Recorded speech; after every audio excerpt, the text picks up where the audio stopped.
Bonjour, lors de notre prochain cours, nous débuterons notre cycle de handball. Le règlement du handball est composé de nombreuses règles. Cette vidéo vous présentera le règlement simplifié qui sera utilisé durant vos matchs. Alors, découvrons d'abord le terrain et les différentes parties qui le composent.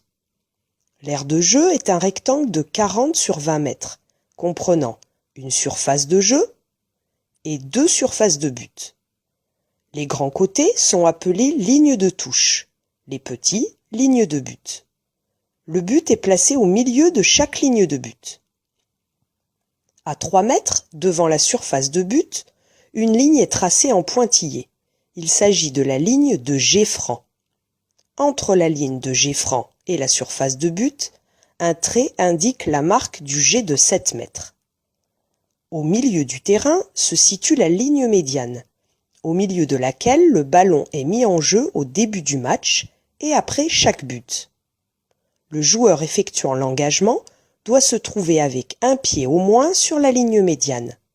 Ses coéquipiers ne peuvent pas dépasser la ligne médiane avant le coup de sifflet. Que se passe-t-il lorsque le ballon sort du terrain?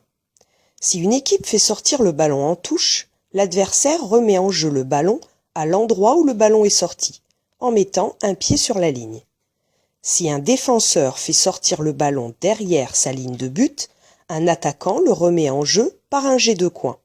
Par contre, si c'est un attaquant ou le gardien qui a dévié le ballon derrière la ligne de but, il n'y a pas de jet de coin. C'est le gardien qui récupère le ballon et le remet en jeu. Et les joueurs ont-ils tous le même rôle? Une équipe est composée de 7 joueurs maximum, mais tous n'ont pas le même rôle ni les mêmes règles. Parmi les 7 joueurs, les équipes disposent d'un gardien de but et de 6 joueurs de champ. Alors, voyons ce qui les différencie. Le gardien de but a seul le droit de pénétrer sur la surface de but. Dans cette surface, le ballon appartient au gardien et les joueurs de champ n'ont pas le droit d'y pénétrer, ni même de mettre un pied sur la ligne. Si c'est le cas, le ballon est rendu au gardien. Par contre, un joueur de champ peut tirer en suspension en sautant avant la ligne par-dessus la surface du but, s'il tire avant de retomber. Un joueur de champ n'a pas non plus le droit de passer le ballon à son gardien si ce dernier se trouve dans sa surface de but. Le gardien de but peut quitter et revenir dans sa surface de but librement, à condition qu'il n'ait pas le ballon. S'il se trouve en dehors, son coéquipier peut lui passer le ballon, mais il ne pourra donc pas revenir dans sa surface avec le ballon. Le gardien peut arrêter le ballon avec n'importe quelle partie du corps, alors qu'un joueur de champ n'a pas le droit de jouer le ballon avec les parties du corps se situant en dessous de son genou, sauf lorsque le ballon a été lancé par un adversaire. Le joueur de champ ne peut pas garder la balle plus de 3 secondes, et il n'a pas le droit de faire plus de 3 pas s'il a la balle en main. Pour progresser avec la balle, un joueur de champ peut dribbler autant qu'il le veut. Mais s'il s'arrête de dribbler, il doit alors passer ou tirer. Il lui est donc possible de faire 3 pas, de dribbler, puis de refaire 3 pas avant de passer ou tirer. Le gardien de but, lui, n'est pas soumis à ces règles. Il est libre de ses mouvements dans la surface de but. Alors, voyons maintenant quelles sont les fautes à ne pas commettre sur mon adversaire. Au handball, aucune brutalité n'est permise. Il est interdit d'arracher le ballon au joueur adverse ou de frapper le ballon qu'il tient entre ses mains, de barrer son chemin avec les bras, les mains ou les jambes, ou de le repousser, de le retenir, de le ceinturer, de le pousser, de se jeter contre lui en courant ou en sautant.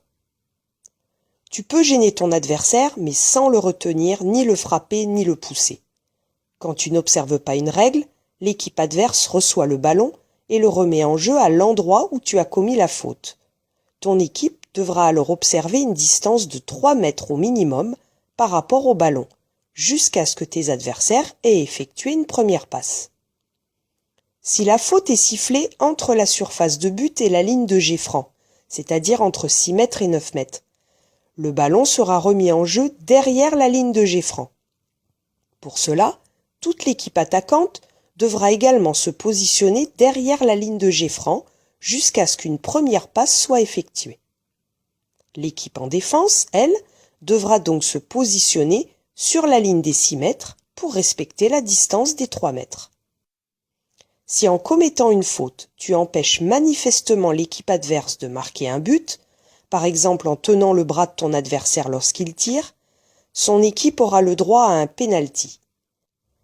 Un joueur de l'équipe adverse viendra alors se placer sur la marque du jet de 7 mètres et devra tirer au but après le coup de sifflet de l'arbitre.